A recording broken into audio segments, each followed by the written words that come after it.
Zanu PF plot to Oust Chiwenga azviperi mushe. The yesterday event yakaonekwa wana kuda Tagwirei vachipreside over the pre-gap farm. Zvatina kuti vanhu vakacriticize that move.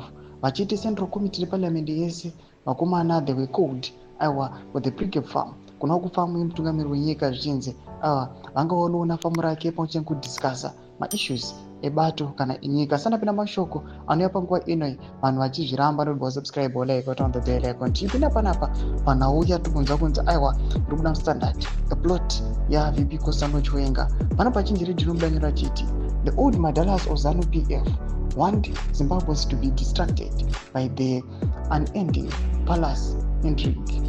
The thing is, it doesn't matter who leads Zanu PF. Mnangagwa same as Mugabe, same as Chiwenga, and same as Mohadi. Why do these old madalas of Zanu PF refuse to let go? So younger generations can take over. Is 45 years not enough for one governing party with the economic mess Zanu PF got the nation into? There is zero hope under Zanu PF. Just more looting zvezvigananda, that is for sure. Tomashika nomuda chikomendo panapa nechange radio pamusoro pepuloti iri kuda kuitwa VP Oust Chiwenga to his fire. Kuno kwanzi they are just replacing zvigananda vachiisa vamwe. Noda kuti these guys for 45 years they've been known ne-looting, they've been known ne-corruption.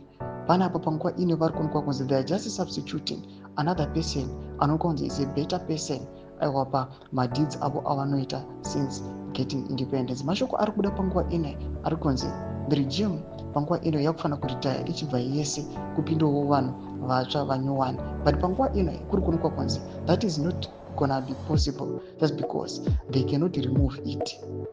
These guys, they are very, very powerful. They've got the resources, they've got influence. Panguva ino zviri kuonekwa kunzi kuva eliminate akunogona kutinetsei. Imbotidzai mafungiro enyu muri kudii pamusoro pechituko ichi. Wabva comment section medu mafungiro enyu, subscribe, like, chinotoamba bell icon.